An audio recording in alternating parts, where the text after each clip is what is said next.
আমি সত্যি তোদেরকে রেখে চলে যাবো রে ভাই। তবে যাবার পূর্বে আমি তোকে তিনটি কথা বলতে চাই। বল, আমার কথাগুলি তুই পালন করবে?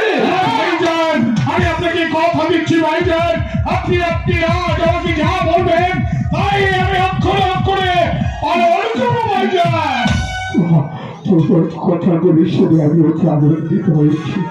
আমার প্রথম কথা হচ্ছে, আমার পুত্রকে তুই লেখাপড়া শিখিয়ে সুশিক্ষায় শিক্ষিত করে একজন আদর্শ মানুষ রূপে করে তুলবে। ভাইজান, আমি আপনাকে কথা দিলাম, তাকে আমি লেখাপড়া শিক্ষা দিয়ে একটা মানুষের মতো মানুষ করে তুলবো। আমার দ্বিতীয় কথা হচ্ছে, আমার তোটা যখন সাবালক থেকে নাবালক থেকে সাবালক প্রাপ্ত হবে, তখন লেখাপড়া শিখিয়ে তাকে উচ্চ শিক্ষায় শিক্ষিত করে গড়ে তুলবে।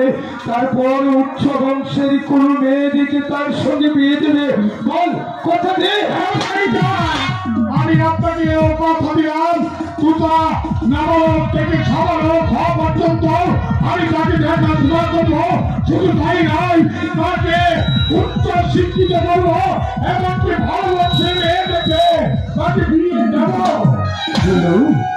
তোর কথাগুলি শুনেছি, আমি অতি আনন্দিত হতে চাচ্ছি, কিন্তু আমার তৃতীয় সত্য হচ্ছে কি জানেন ভাইজান?